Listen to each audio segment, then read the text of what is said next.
अनंत अनंत भाव भेदथी भरेली भली अनंत अनंत नाय निक्षेपे व्याख्यानी छे। सकल जगत हित कारिणी हारिणी मोह तारिणी भवाब्धि मोक्ष चारिणी प्रमाणी छे। उपमा आप्यानी जेने तमारा खविते व्यर्थ आपवाथी निज मापाई में मानी छे। अहो राज चंद्र बाळ ख्याल नथी पामताय जिनेश्वर ताणी जाणी तेणे जाणी छे। गुरुराज ताणी वाणी जाणी तेणे जाणी। नत्वा जिनेन्द्रं गतसर्वदोषं सर्वज्ञदेवं हितदर्शकं च श्रीजैनसिद्धान्तप्रवेशिकेर्यं विरचते स्वल्पधियां हिताय विरचते स्वल्पधियां हिताय। ओ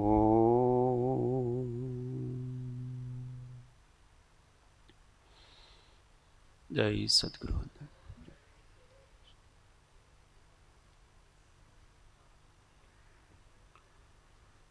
तत्व चर्चा में श्री जैन सिद्धांत प्रवेशिका अध्याय 3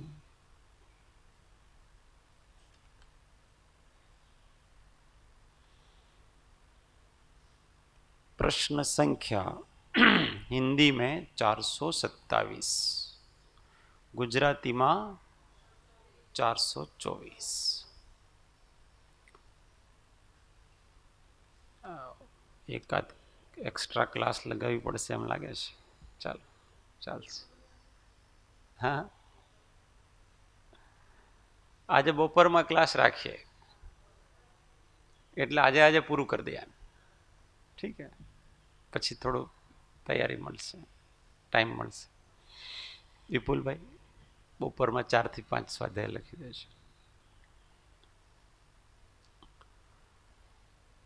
जन्म कितने प्रकार का होता है? 3 प्रकार का।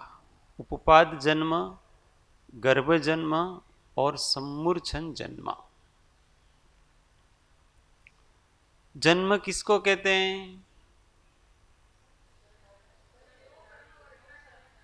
हाँ, शरीर धारण करने का नाम जन्म है। भव किसको कहते हैं?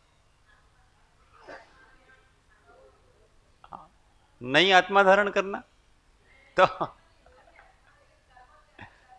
हाँ, तो नवीन पर्याय धारण करने का नाम भव है और नवीन शरीर धारण करने का नाम जन्म है। नवीन पर्याय का मतलब क्या? कौन सी पर्याय? पर्याय 2 प्रकार की है, अर्थ पर्याय और व्यंजन पर्याय। तो व्यंजन पर्याय भी फिर 2 प्रकार की हैं, एक स्वभाव व्यंजन पर्याय और तो भव कौन सी व्यंजन पर्याय को धारण करने का नाम है? विभाव व्यंजन पर्याय को धारण करने का नाम भाव है। ऐसी स्पष्टता होनी चाहिए। हाँ, भेद जैसे ये मार्गणा है ना, उसमें काय मार्गणा है, इंद्रिय मार्गणा, उनके भेद हैं।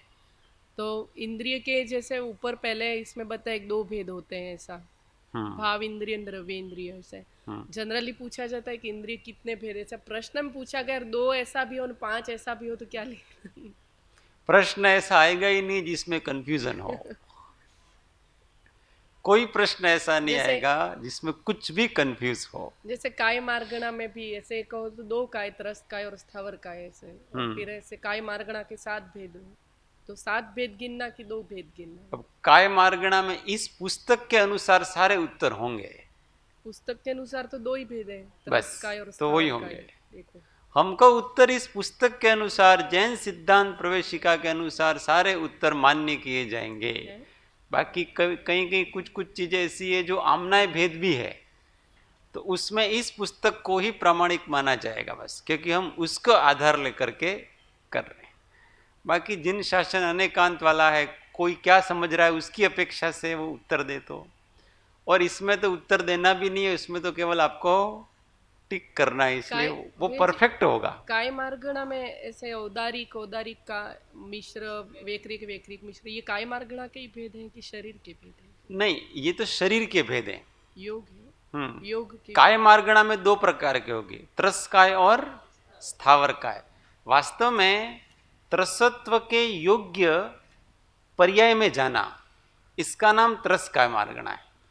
और स्थावरत्व के योग्य पर्याय में जाना, उस पर्याय का नाम है, ये तो वास्तव में वो औदारिक आत्मा की औदारिक परिणति मिश्रण, है। वैकृक वैकृक त्रस मिश्रण, काय है तो वो शरीर की योग अपेक्षा नहीं है, वहां योग के भेद हैं। त्रसत्व की जहां पर प्राप्ति हो रही है, ऐसे दो इंद्रिय आदि में उत्पत्ति होना, इसका नाम त्रस काय है।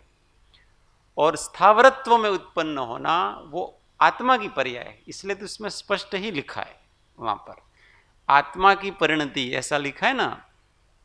देखो त्रस में, हाँ देखो इन्होंने क्या लिखा, 385वां इसमें है, उसमें शायद 382वां होगा प्रश्न। काय किसको कहते हैं, इसकी काय की परिभाषा की है, त्रस स्थावर नाम कर्म के उदय से आत्मा के प्रदेश प्रचय को काय कहते हैं। समझा? आत्मा के प्रदेशों का समूह है, वो आत्मा का प्रदेश प्रचय कहलाता है। उसकी जो अवस्था हो रही है, इसका नाम काय कहा गया है। शरीर का नाम काय कहा गया। शरीर में तो सब औदारिक विक्रिय ये सब आ जाएंगे उसके। उपपाद जन्म किसको कहते हैं? जो जीव देवों की उपास्यया तथा नारकियों के योनि स्थान में पहुंचते ही अंतर मुहूर्त में युवावस्था को प्राप्त हो जाए, उस जन्म को उपपाद जन्म कहते हैं। कहने का अर्थ है कि उपपाद शैया से जिसका जन्म होता है उसका नाम उपपाद जन्म। तो ये स्वर्गों में जहां जहां भी अपने भवन वगैरह जो बने हुए हैं सारे के सबकी अलग एक उपपाद शैयाएं होती हैं। वो बहुत बड़ा एक बना होता है ऐसा, और वो बहुत सुंदर घर होता है जहां पर देव देवियां जन्म लेते हैं, वहां उनका जन्म होता है। तो वहां वो ऐसे उठते हैं जन्म लेकर के जैसे कि वो नवा कोई राजकुमार और 20 साल का हो न जवान, ऐसा वहां पर जैसे नींद से जाग रहा वैसे एकदम परिपूर्ण शरीर वाला उठता है। तो जीव जैसे ही वो उपपाद शैया पे जाता है, तो उस उपपाद शैया की नौकर्म वर्गणाओं को वो ग्रहण करके तुरंत अंतर मुहूर्त में अपना ऐसा यौवन युक्त शरीर बना लेता है। यही नहीं, वस्त्राभूषण सहित उठता है। हाँ, वो भी उसके साथ बन जाते हैं उसके, ऐसा उसका देवों की उपास्य। और नारकियों में जो नरक के बिल हैं उसकी छत हैं, वहां पर वो जीव पहुंचता है और वहां की नौ कर्म वर्गणाओं को ग्रहण करके अपना शरीर बना लेता है, और वहां से ऊंधे माथे नीचे पटकता है।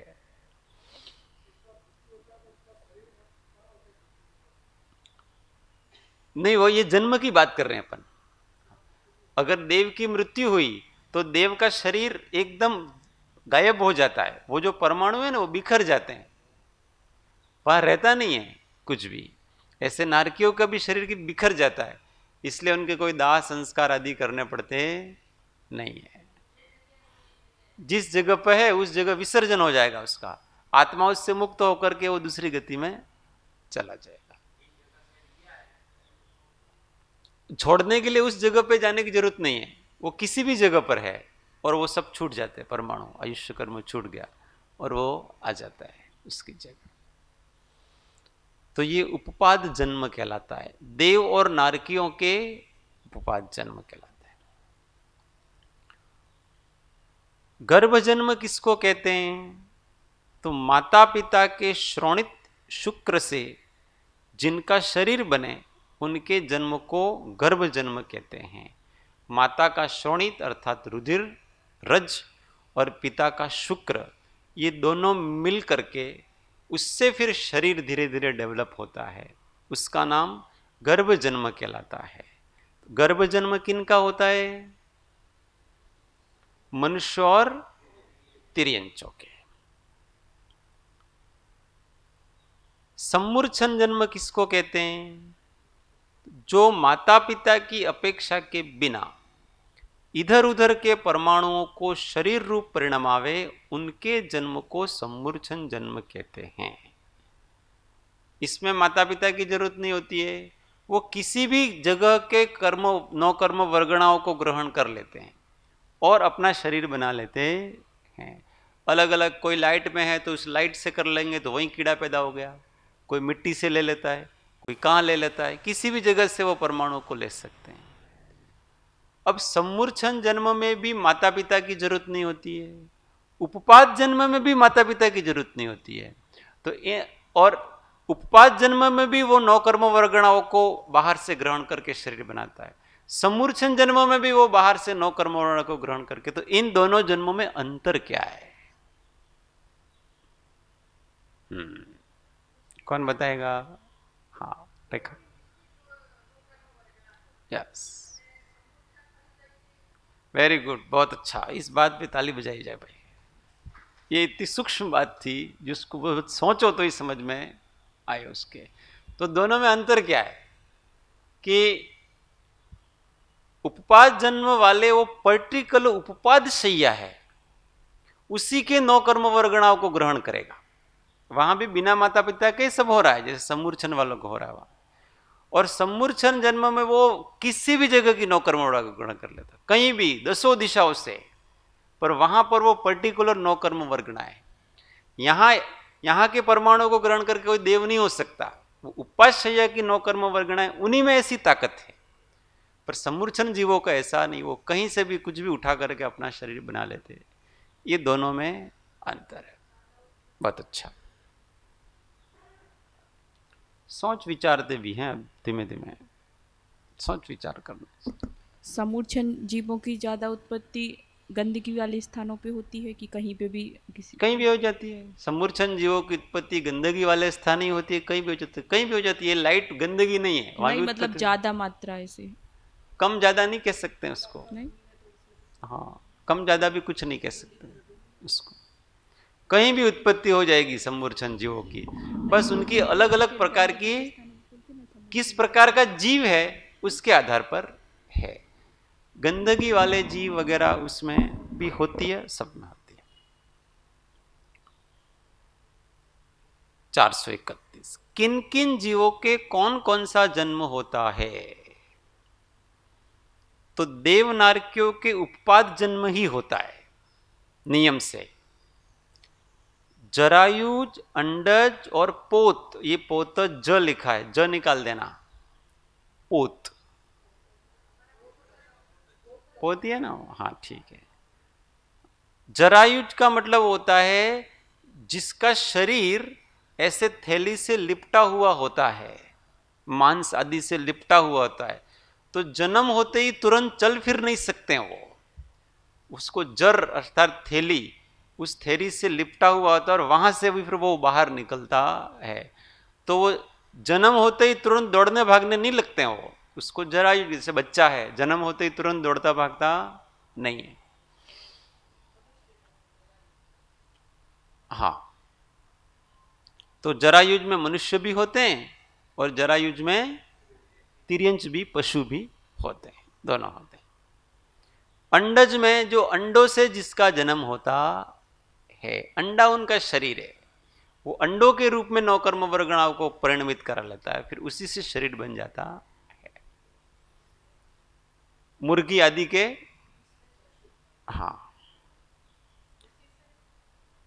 तो अंडा तो बाद में फूट जाता है, इसलिए उसमें शरीर होता हाँ, है। उसमें जो शरीर मतलब उनका वो आवरण है मात्र, उसका अंडों से जन्म होता है। और पोत में जन्म होने के बाद स्वयं ही चलने फिरने लग जाए, उसमें वो जरा नाम की वो थैली नहीं होती है वहां पर, और वहां अंदर वो स्वतंत्र ही होता है और बाहर जाकर के भी स्वतंत्र दौड़ने भागने लगता है, जैसे शेर के बच्चे वगैरह जो होते हैं उनके पोत जन्म होता है। वो जन्म होते ही तुरंत दौड़ने भागने लगेंगे, तैरने लगेंगे, ये सब हो जाता है। सभी पशु के नहीं होता है, गाय भैंसों का नहीं होता, उसमें जरा होती है उसके, उससे होता है। कुछ पशु ऐसे हैं जो बाघ, सिंह वगैरह, इन्हीं के होता है। सर्प है, सर्प जो है उसको अंडज है, और कई सर्प समूर्छन भी होते हैं बिना इंद्रिय वाले। ऐसे वनस्पति सभी समूर्छन में हैं सारे के सारे। ये तो गर्भ जन्म है ना, ये तीन हैं, जरायुज, अंडज और पोत, ये गर्भ जन्म के तीन प्रकार हैं। हाँ, अब गर्भ जन्म सभी पंचेंद्रिय और संज्ञी होंगे। संज्ञ हो तो जरूर गर्भ।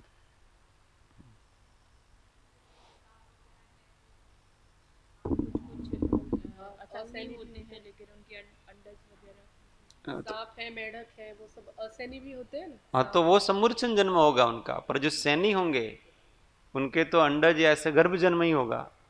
नियम से। हाँ, अच्छा, उनका तो ऐसे, मतलब जो गर्भ जन्म वाले वो सभी संगनी होते हैं। वो तो संज्ञ ही होंगे सारे के सारे गर्भ जन्म।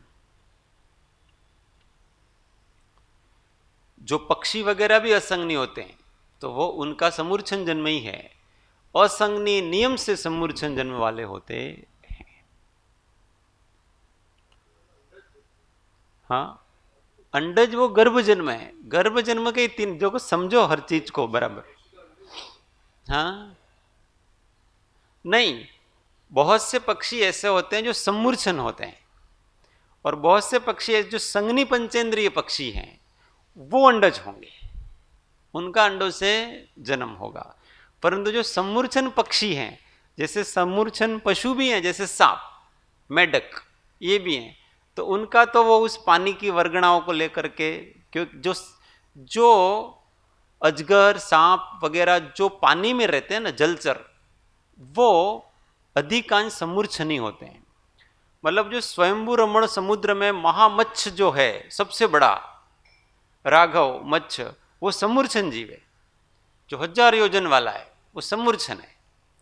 ऐसे पानी में रहने वाले सांप, बिच्छू, जो जितने भी हो सारे के सारे समूर्छन होते।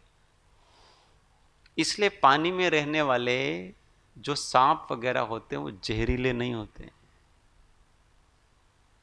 वो जहरीले नहीं होते हैं, और वो वनस्पति आदि का ही अथवा वहाँ का ही भक्षण करते हैं। और जो जो संज्ञी पंचेंद्रिय जो सांप होते हैं ना, वो ही जहरीले होते हैं। चलो आगे। और जिनके ऊपर जहर वगैरह नहीं होती है, हाँ वो तो हो गया। तो जरायुज, अंडज और पोत, ये सभी जीवों के गर्भ जन्म ही होता है, और शेष जीवों के समूर्छन जन्म होता है। शेष में कौन से आगे? उपपाद जन्म वालों को छोड़ दिया और गर्भ जन्म वालों को छोड़ दिया, तो बाकी सबका समूर्छन। तो देव नारकी उनको छोड़ दिया, और जरायुज, अंडज, पोत उनको छोड़ दिया, तो बाकी कितने एक इंद्रिय से लगा करके असंज्ञी पंचेंद्रिय सभी समूर्छन जन्म होगा। और संज्ञी पंचेंद्रिय जीव जो हैं, मनुष्य आदि संज्ञी पंचेंद्रिय, उनके भी समूर्छन जन्म होता है। ऐसा नहीं कि संज्ञियों के समूर्छन जन्म नहीं होता है, उनके भी समूर्छन जन्म होता है। अपवाद नहीं, जो मनुष्य पर्याय हो संज्ञी ही होगी, असंज्ञी मनुष्य होंगे नहीं, तो उन वो पर समूर्छन होते हैं, तो उनके ऐसा जन्म होता है। हाँ, 14 लाख है मनुष्य है, तो उसमें अलग अलग प्रकार से एक समूर्छन मनुष्य भी है। हाँ, ऐसी जगह में अपने शरीर के जो गुप्त अंग हैं स्त्री और पुरुषों के, वहां पर समूर्छन मनुष्य जन्म लेते हैं, लार में लेते हैं, विष्ठा में जो लेते हैं, इस प्रकार से होते।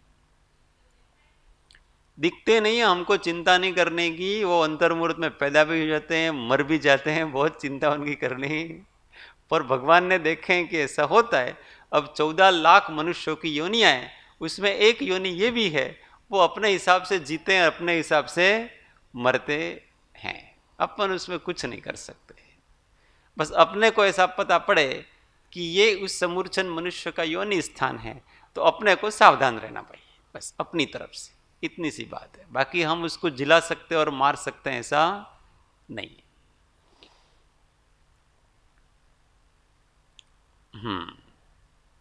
432 कौन कौन से जीवों के कौन कौन सा लिंग होता है?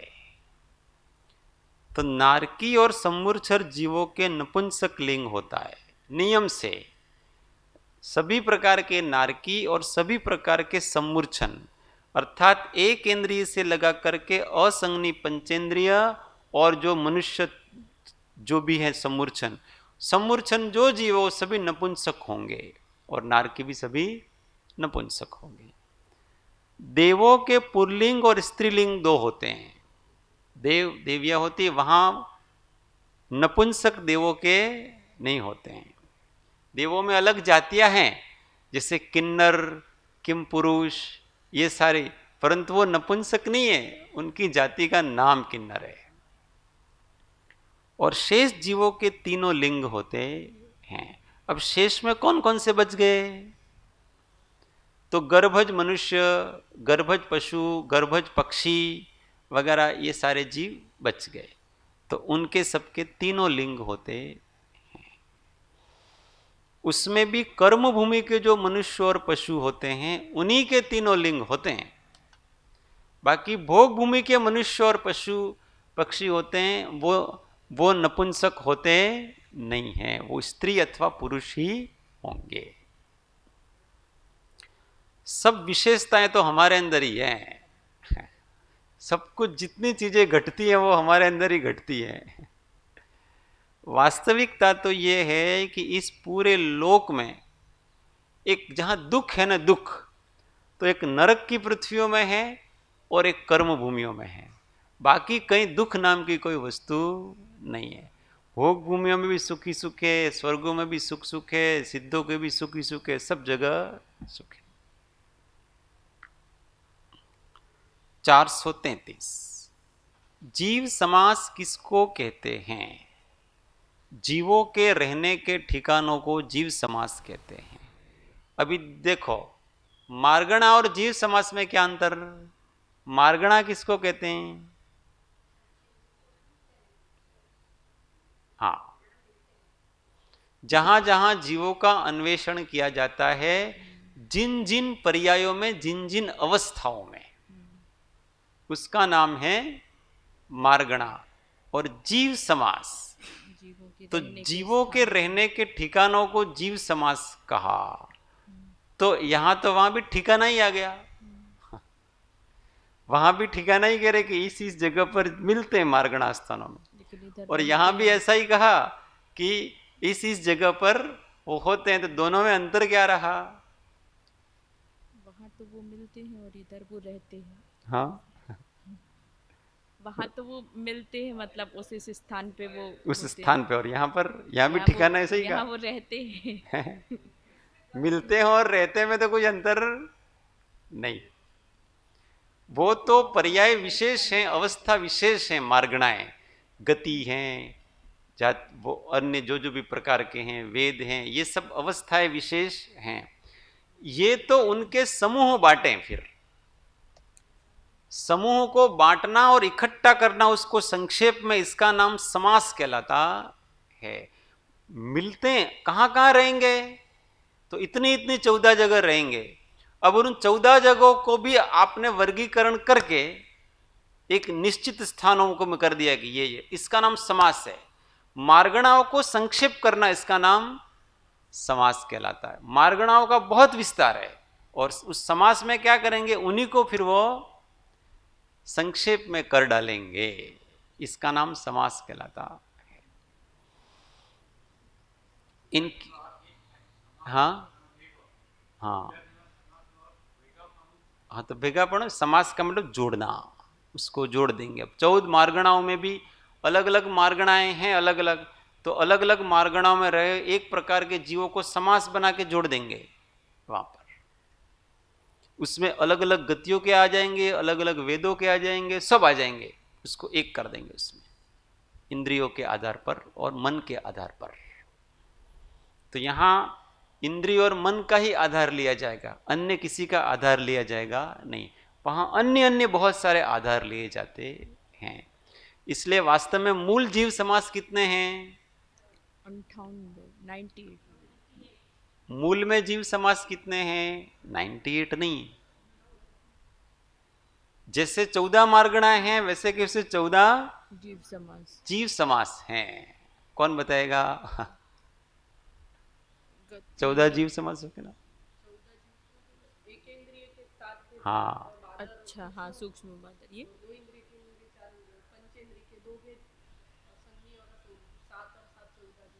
हाँ, देखो, एक इंद्रिय, दो इंद्रिय, तीन इंद्रिय, चार इंद्रिय, पांच इंद्रिय, ये पांच हो गए। बहुत बार गिनाया है इसको, पांच तो ये हो गए। अब एकेंद्रिय के दो भेद होते हैं, सूक्ष्म और बादर। पंचेंद्रिय के दो भेद हैं, संज्ञी और असंज्ञी। तो दो और बढ़ गए, कितने हो गए? 7। ये सातों ही पर्याप्तक और अपर्याप्तक दोनों होते हैं, तो कितने हो गए? 14। तो मूल में ये जीव समास 14 ही है। तो जीव समासों में किसका आधार लिया है? केवल इंद्रिय और मन के आधार पर वर्गीकरण किया जा रहा है यहां पर। और मार्गणाओं में गति है, वेद है, संज्ञित्व है, आहार है, बहुत सारे आधारों को वहां पर लिया जा, इसलिए इसको जीव समास कहते हैं। अब इन 14 का ही फिर भेद है अलग अलग, इसलिए कहते हैं जीव समास के कितने भेद हैं? तो 98। तिर्यंज के 85, मनुष्य के 9, नारकियों के 2, देवों के 2। अभी आगे बताएंगे क्या क्या है। तिर्यंज के 85 भेद कौन कौन से हैं? तो सम्मूर्छन के 69 और गर्भज के 16। सम्मूर्छन के 69 भेद कौन कौन से हैं? तो एकेंद्रियों के 42, विकल्पत्रय के 9 और पंचेंद्रियों के 18। अब एकेंद्रियों के 42 भेद कौन कौन से हैं? तो बताया, पृथ्वी, अप, तेज, वायु, नित्य निगोद, इतर निगोद। मतलब ये साधारण, प्रत्येक वनस्पति इसमें लिया नहीं है। तो ये 6 बादर और सूक्ष्म की अपेक्षा से 12 होते हैं। मतलब पृथ्वी का एक और ये 5 स्थावर है वो सूक्ष्म और बादर, 10 तो ये हो गए। और जो साधारण जीव हैं, साधारण वनस्पति, उसके 2 भेद हैं, नित्य निगोद और इतुर निगोद। तो कुल मिलाकर के ये कितने हो गए? 6, और 6 के सूक्ष्म और बादर ऐसा भेद करो तो कितने हो जाएंगे? 12 हो गए इनके। अब प्रत्येक वनस्पति बच गया है, उस प्रत्येक वनस्पति के कितने भेद हैं? 2, सप्रतिष्ठित प्रत्येक और अप्रतिष्ठित प्रत्येक। ये 2 12 में और मिला लिए तो कितने हुए? 14 हुए। अब ये 14 ही पर्याप्तक, निर्वृत्त पर्याप्तक और लब्ध पर्याप्तक, इन तीनों की अपेक्षा से 42 जीव समास हुए। तो 14 पर्याप्तक, 14 निर्वृत्त पर्याप्तक और 14 लब्ध पर्याप्तक। तो कितने हो गए कुल? 42 हो गए। भूलेंगे? हाँ, देखो सीधी सी बात है, पृथ्वी का एक, अप का एक, तेव का एक, वायु का एक, और साधारण वनस्पति में नित्य निगोद और इतर निगोद, ये 6 हो। सूक्ष्म और बादर 2 प्रकार के हैं, तो 12 हो गए। फिर प्रत्येक वनस्पति के 2 भेद हैं, सप्रतिष्ठित और अप्रतिष्ठित, तो कितने हो गए? 14 हो गए। वो 14 ही पर्याप्तक, अपर्याप्तक और निर्वृत्त पर्याप्तक हैं। तो कितने हो गए? 14 इंटू 3 42। 42 हो गए। ऐसी गणित लगाना, मुझे गणित बहुत कम आती है, थोड़ी थोड़ी आती, इससे ज्यादा मुझे भी नहीं आती। विकलत्रय के 9 भेद कौन कौन से हैं? तो द्विंद्रिय, तीन्द्रिय और चतुरिंद्रिय के पर्याप्तक, निर्वृत्त पर्याप्तक और लब्ध पर्याप्तक की अपेक्षा 9 भेद हैं। तो 2 इंद्रिय पर्याप्तक, 2 इंद्रिय निवृत्त पर्याप्तक, 2 इंद्रिय लब्ध पर्याप्तक। उसी प्रकार से 3 इंद्रिय पर्याप्तक, 3 इंद्रिय निवृत्त पर्याप्तक, 3 इंद्रिय लब्ध पर्याप्तक। उसी प्रकार के चतुरिंद्रिय पर्याप्तक, चतुरिंद्रिय निवृत्त पर्याप्तक, चतुरिंद्रिय लब्ध पर्याप्तक। तो कितना हो गए कुल? 3 इंटू 3 बराबर 9। तो विकलत्रय कितने होते हैं? 9। विकलत्रय किसको कहते हैं? जिनकी इंद्रियां कम हैं, विकलांग हैं, जो इंद्रियों में जिसकी कमी है, पूर्ण नहीं है। 2 इंद्रिय, 3 इंद्रिय, 4 इंद्रिय, इसी का नाम विकलत्रय कहलाता। निर्वृत्त पर्याप्तक किसको कहते हैं? यस, प्रोसेस में। वेरी गुड, अभी धीमे धीमे आया मामला सब। सम्मूर्छन पंचेंद्रिय के 18 भेद कौन कौन से हैं? अभी सम्मूर्छन पंचेंद्रिय के 18 ऐसा बताया था यहाँ, तब जाकर के 85 हुए, 42, 9 और 18, तब 85 होंगे। तो जलचर, स्थलचर, नभचर, ये सम्मूर्छन पंचेंद्रिय ऐसे जल में रहने वाले भी होते हैं, फल में रहने वाले, धरती पे रहने वाले भी होते हैं, और आकाश में उड़ने वाले भी होते हैं, पक्षी आदि। इन तीनों के सैनी असैनी अपेक्षा 6 भेद हुए। ये तीनों सैनी और असैनी, 3 इंटू 2 कितने हुए? 6 हुए। इन 6 के पर्याप्तक, निर्वृत्त पर्याप्तक और लब्ध पर्याप्तक की अपेक्षा 18 जीव समास हुए। किन के? सम्मूर्छन जीवों के, सम्मूर्छन पंचेंद्रिय जीवों के हुए। तो हो गए 85। एक इंद्रिय के 42, विकलत्रय अब गर्भजों के, अब यहां बताया था कि गर्भज कितने हैं। गर्भज पंचेंद्रियों के 16 भेद कौन कौन से हैं? जो गर्भ जन्म होता है इससे पंचेंद्रियों के। गर्भ जन्म किन किन के होता है? कर्मभूमि, तो मनुष्य और त्रियंचों का, पशुओं के। तो कर्म भूमि के 12 और भोग भूमि के 4। इस प्रकार से कितने हो गए? 16 भेद हो गए। अब कर्म भूमि के 12 भेद कौन कौन से हैं? इसमें जो ये वाली पुस्तक है ना, गुजराती वाली, उसमें भोग भूमि के शायद 6 या 5 ऐसे कुछ करके लिखा है। नहीं, वो दिया होंगे, यहाँ भी दिया होगा, उसमें जो होगा वो यहाँ होगा। तो कर्म भूमि के 12 भेद कौन कौन से हैं? तो जलचर, स्थलचर, नभचर, इन तीनों के सैनी असैनी के भेद से 6 भेद हुए, और इनके पर्याप्तक और निर्वृत्त पर्याप्तक की अपेक्षा 12 भेद हुए। क्योंकि हाँ, लब्ध पर्याप्तक भेद होता नहीं। जो गर्भ में होते हैं उनके केवल, सम्मूर्छनों के तो होता है। भोग भूमि के 4 भेद कौन कौन से हैं?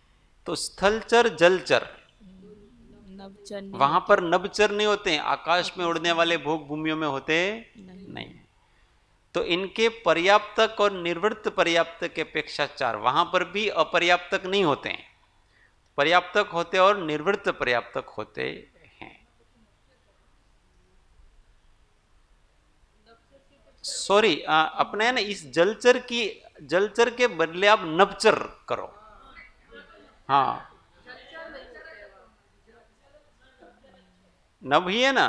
हाँ, तो वहां आकाश में उड़ने वाले होते हैं और धरती पे चलने वाले, वह पानी वाले होते नहीं है, पानी में नहीं रहते हैं। इसमें थोड़ा मिसप्रिंट हो गया है हिंदी वाली में। हाँ, इसमें बराबर है ना, गुजराती वाली में बराबर है, हिंदी वाली में थोड़ी गड़बड़ है, तो इसको नभचर ऐसा। हाँ, चलो, मनुष्यों के 9 भेद कौन कौन से हैं? तो आर्यखंड, म्लेच्छखंड, भोग भूमि और कुभोग भूमि, इन चारों गर्भजों के पर्याप्तक, निर्वृत्त पर्याप्तक अपेक्षा 8 हुए और इनमें समूर्छन मनुष्य को लब्ध पर्याप्तक भेद मिलाने से 9 भेद हुए। मतलब मनुष्य कहाँ का, एक तो आर्यखंड में होते हैं, एक म्लेच्छखंड में होते हैं, एक भोग भूमि में होते हैं और एक कुभोग भूमियों में होते हैं। ये चार जगह मनुष्य होते हैं। तो इन चारों में जो गर्भज हैं उनमें पर्याप्तक और निर्वृत्त पर्याप्तक ऐसे 2 प्रकार के होते हैं। तो 4 इंटू 2 कितने हो गए? 8। और फिर मनुष्य समूर्छन भी होते हैं, तो उनको एक और जोड़ दिया तो 9 भेद हो गए। समूर्छन दिखते नहीं है, बाकी सब तो दिखते। हाँ, मनुष्य समूर्छन नहीं दिखते। हाँ हाँ,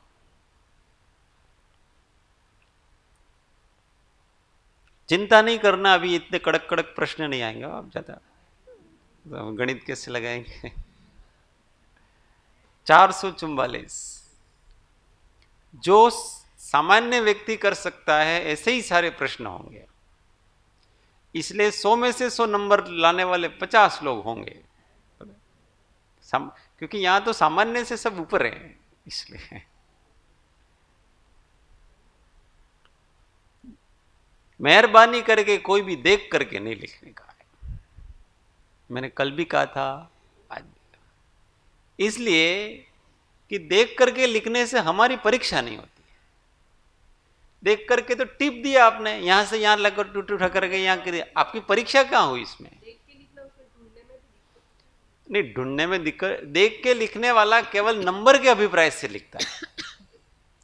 हमको यहां नंबर लाने का तो कोई अभिप्राय है ही नहीं, हम कितना समझे हैं बस, तो हम उसमें सिलेक्शन करेंगे उसके हिसाब से। बिल्कुल नहीं आए तो भी आपको वैसे परीक्षा देख के लिखने में छूट रखी है और उसके -10 नंबर हैं, परंतु ये मेरी तरफ से सुझाव है। आपको कुछ नहीं आए तो भी आप अपने दिमाग से देखो कि कम से कम मेरे 10 प्रश्न इसमें राइट हो रहे कि नहीं हो रहे, तो मैं कहाँ हूं, मुझे सिद्धांत का ज्ञान कितना है अभी तक कि 100 में से केवल मैं 10% ला सकता हूं, इतना ही मेरा सिद्धांत ज्ञान है बस। तो आप फिर सिद्धांत ज्ञान बढ़ाने का प्रयत्न करोगे, नहीं तो उधर से उधर टिपोगे तो मतलब क्या रहा उसका, तो टिपने का कोई मतलब रहा नहीं। फिर भी जिसकी इच्छा वो करो, ये तो हमने हमारी तरफ से कहा। एक भी नंबर नहीं आए तो भी मैं मेरे दिमाग से करूंगा बस, ऐसी भावना होनी चाहिए। और ऐसा तो है नहीं कि आप अभी यहां पर 2 घंटे 2.5 घंटे का समय लिमिटेशन, 3 दिन तक करो आप सोच सोच करके, पर बिना देखे।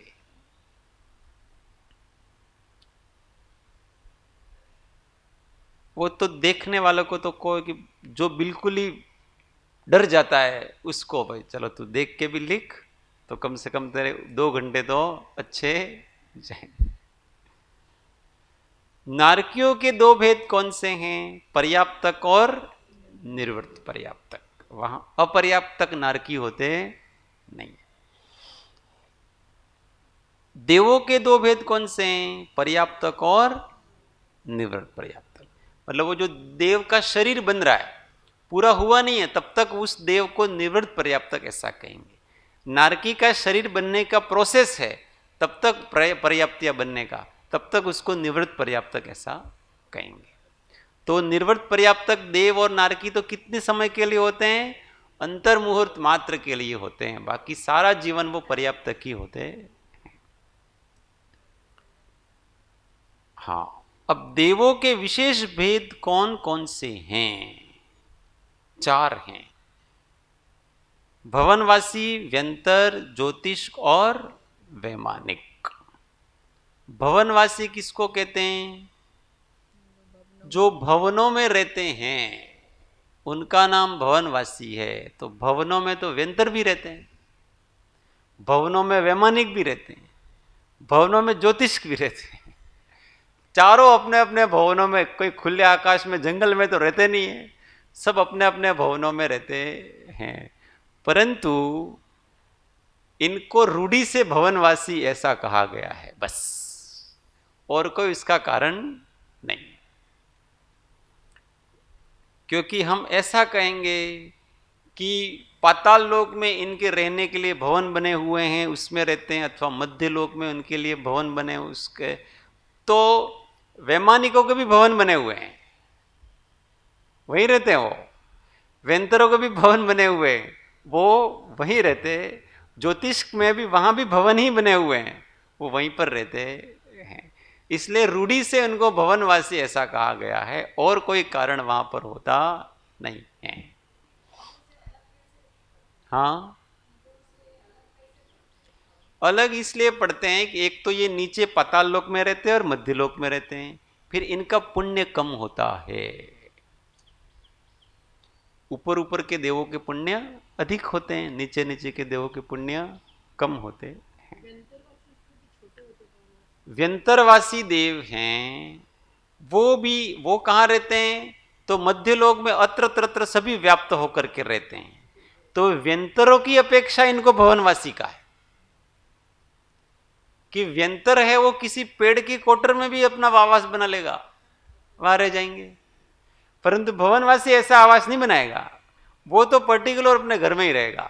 और ये तो जहां तहां रह लेते, इनके भी अपने भवन हैं, व्यंतरों के भी, पर इनको ऐसी जगह रहने की इच्छा है, जैसे किसी का घर है परंतु उसको पेड़ पे रहने की इच्छा होती है, जंगल में रहने की इच्छा होती है, ऐसे इनके इच्छा इसी प्रकार से होती है। ये यक्ष वगैरह सब रहते हैं ना पेड़ों के ऊपर वगैरह, सबके पेड़ है, इसलिए कभी किसी पेड़ को छेड़छाड़ नहीं करनी। जैसे कहा छोटे देवों का पुण्य कम रहता है, तो पुण्य में उनकी कौन सी कमी रहती? मतलब सब सुख सुविधाएं तो रहती उनको भी। ऐसा नहीं है सब सुख सुविधाएं रहती है, ऐसा नहीं है, बिल्कुल। उनको दास बनना पड़ता है, रिद्धियां कम होती है, शरीर की शक्ति कम होती है, बहुत सारी चीजें कम होती है उनके। जो 10,000 वर्ष की आयुष्य वाला देव है वो सबसे कम शक्ति वाला देव है। उसके अंदर कितनी शक्ति होती है कि वो केवल 100 मनुष्यों को पाल सकता है और मार सकता है, इससे अधिक शक्ति उसकी होती नहीं है। बाकी देवों की बहुत शक्तियां होती है, जम्बू द्वीप को इधर उधर कर दें, ऐसी शक्तियां होती है उनके। एक सागर की जिसका आयुष्य होती है, उनके तो इस जम्बू द्वीप को उलट पुलट कर दे, ऐसी शक्ति होती है।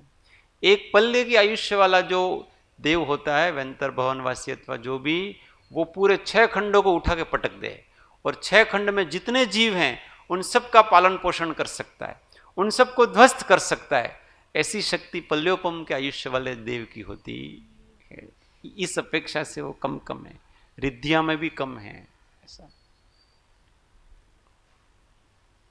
इसलिए तो पेड़ों पे रहते हैं, दूसरे देव निकाल देते हैं उनको। देवलोक में हमको ये लगता है कि वहां कोई विशेष होगा, ऐसा नहीं है। हमारे जैसे ही संसार है, वहां घसड़ फसड़ होती है सब प्रकार की वहां पर, बस वहां एक दूसरे की फाइटिंग नहीं होती, इतना ही। और ये नीच जाति के देव तो फाइटिंग भी करते हैं। फाइटिंग का मतलब एक दूसरे में विघ्न डालते हैं। ये नाग कुमार जाति के देव हैं, वो असुर कुमार जाति के देवों के कोई भी काम करते हैं तो उसमें डिस्टर्ब करते हैं। असुर कुमार और नाग कुमारों को डिस्टर्ब करते हैं अनुष्ठानों में। ऐसा ये एक दूसरे से करते रहते हैं।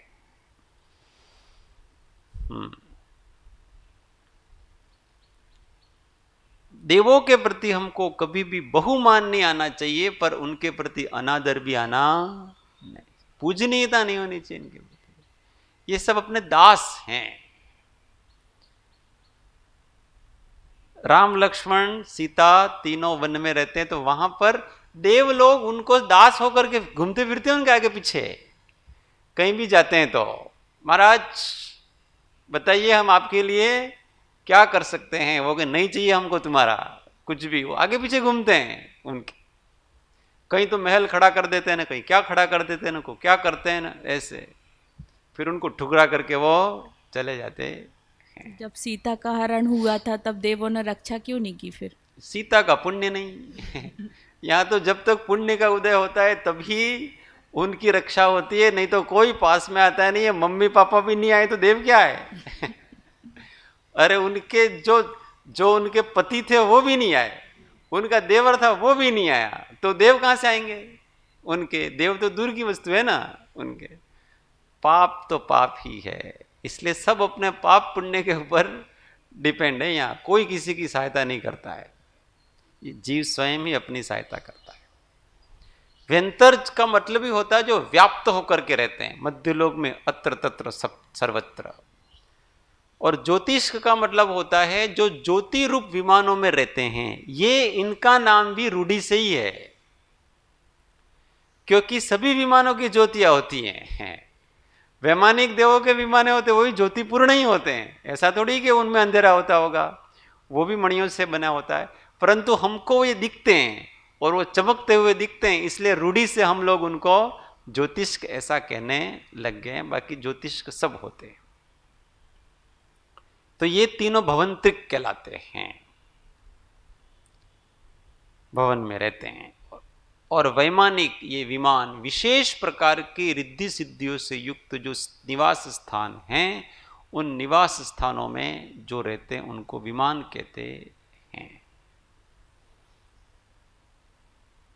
अब इनका अलग अलग वर्णन करेंगे। भवनवासी देवों के कितने भेद हैं? 10। असुर कुमार, नाग कुमार, विद्युत कुमार, सुपर्ण कुमार, अग्नि कुमार, वात कुमार, स्तनित कुमार, उदधि कुमार, द्वीप कुमार, दिक् कुमार। इन सब की अपनी अपनी, ये कुमार शब्द इसलिए लगाया है कि ऐसा नहीं कि सब ब्रह्मचारी हैं इसलिए कुमार शब्द लगाया, परंतु इनकी चेष्टाएं हैं वो कुमारों के जैसी होती। जैसे अपने यहाँ कुमार होते हैं ना, किशोर अवस्था के बच्चे, तो कितने चंचल होते हैं, कितने कुतूहल प्रिय होते हैं। तो इनकी चेष्टाएं ऐसी बच्चों के जैसी कुतूहल प्रिय चेष्टाएं हैं। अपनी रिद्धि सिद्धियों को प्रदर्शन करने में बड़ी रुचि रखते हैं, दूसरों को बताने में, इसलिए उनको कुमार कहा है। और उनका रहन सहन वेशभूषा वो भी एकदम किशोरों के जैसी, कुमारों के जैसी होती है। असुर कुमार हैं जो सुर नहीं है, अर्थात देव का मतलब अच्छा शुभ काम करने वाले नहीं है, इसलिए उनको असुर कहा। तो ये नारकियों को भिड़ाना वगैरह, किसी के कामों में विघ्न डालना, ऐसा करते हैं, इसलिए इनका नाम असुर कुमार ऐसा पड़ गया है। सब भी ऐसे नहीं होते हैं, उसमें भी कुछ कुछ जातियों के, जो अम्बरीश जाति वगैरह, उसी में ऐसा करते हैं। परंतु ऐसा होता है ना कि भारत में सब लोग गरीब नहीं हैं, फिर भी बहुत से लोग गरीब हैं, इसलिए उसके नाम से कि भारत गरीब देश है। तो क्या गरीब है क्या? टाटा बिरला नहीं ऐसे लोग, परंतु उनके तो यहां भी ये कुछ खटपटिए देव हैं, उनके कारण से इनका नाम क्या पड़ गया? असुर कुमार। जाति बिगड़ गई उसकी।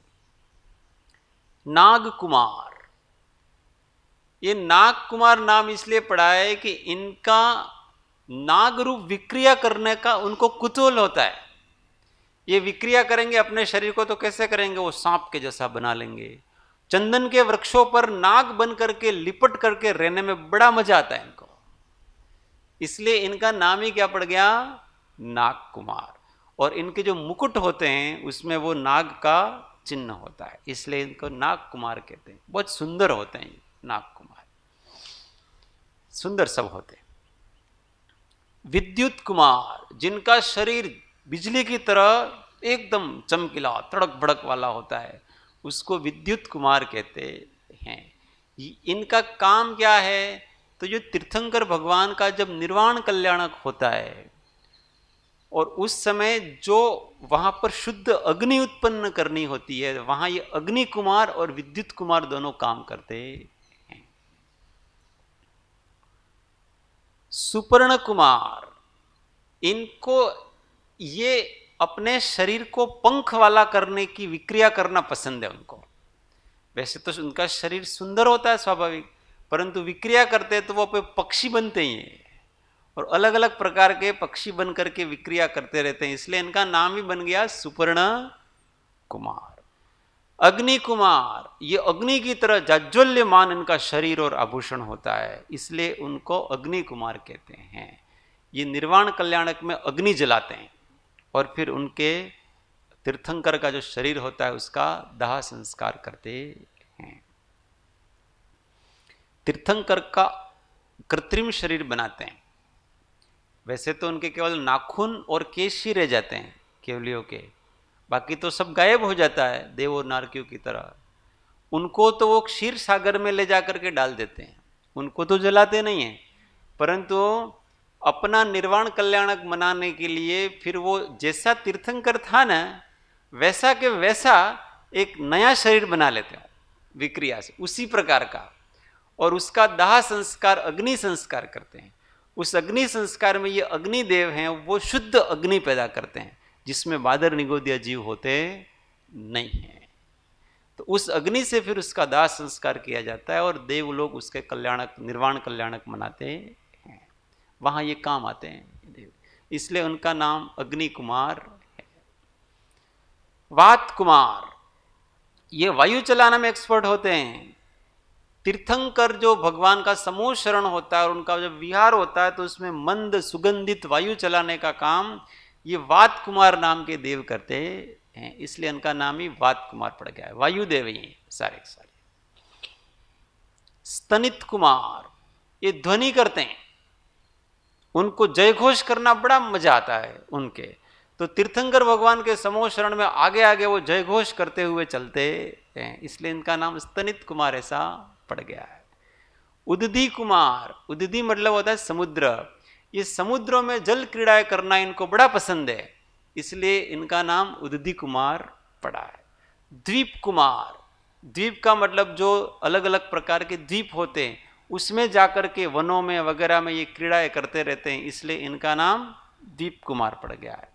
और दिक् कुमार ये 10 दिशाओं में जाकर के अपना क्रीड़ाएं करते हैं, इसलिए इनका नाम दिक् कुमार है। ऐसे इनके सब रूढ़िगत नाम हैं और कुछ इनकी विशेषताएं हैं। ये 10 प्रकार के देव कौन सी जाति के हैं, कौन से निकाय के हैं? भवनवासी। भवनवासी हैं। आगे अपने शाम को पढ़ेंगे, तो आज शाम को 4 से 5, ठीक है, लगभग पूरा करने का प्रयत्न करेंगे, नहीं तो कल लास्ट एक सेशन लेकर के। जय राम जी की।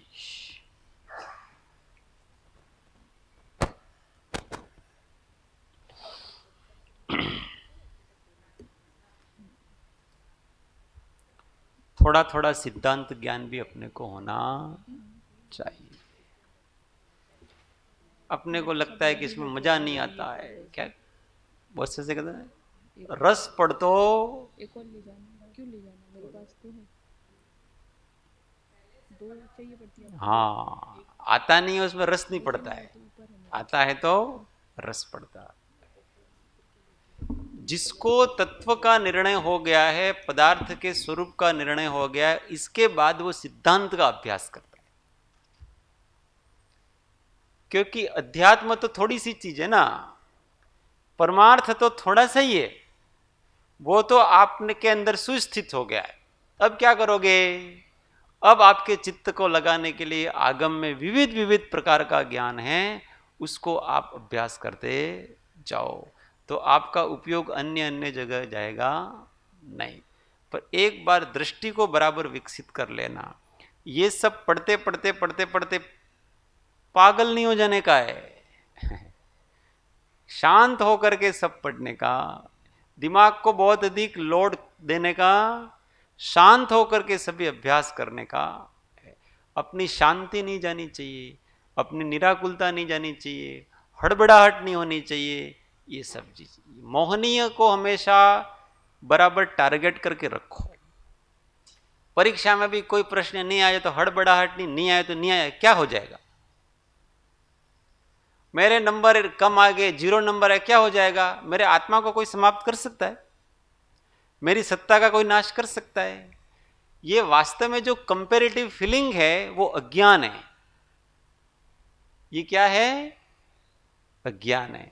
हम एक दूसरे के सापेक्ष जीते हैं, इसलिए हमारी दृष्टि पर्याय की हो जाती है। मेरे नंबर कम आएंगे तो वो क्या सोचेंगे, इसका मतलब तू मेरा किसको कह रहा है? सबसे पहले ये नक्की कर, तू मेरा इस शरीर को और इस पर्याय को मेरा मान रहा है और फिर अपनी तुलना दूसरों से कर रहा है, तो सबसे पहले तो तूने अज्ञान का सेवन कर लिया। ऐसे अज्ञानी बन करके अभ्यास करना, हमेशा ज्ञानी बन करके जीना चाहिए, अज्ञानी बन करके नहीं। ये सब आत्म लक्ष्य रखते हुए सब करना चाहिए। तो कोई डर नहीं, किसी प्रकार का कोई डर नहीं। और ऐसे आग्रह मत रखो कि हमारे ज़्यादा ही नंबर आना चाहिए, हम फर्स्ट आने चाहिए, सेकंड आने चाहिए, ऐसा कोई आग्रह मत रखो। अभ्यास करना है। क्या करना है? अभ्यास करना है। ओ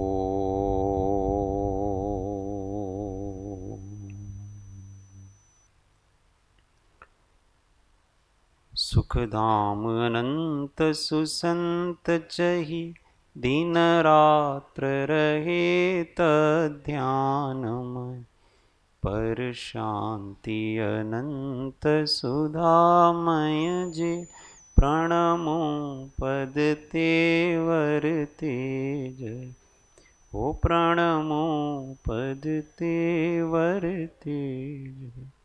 सद्गुरु परम कृपाणु त्रिलोकनाथ की जय, सब संतन की आनंद घन। ओम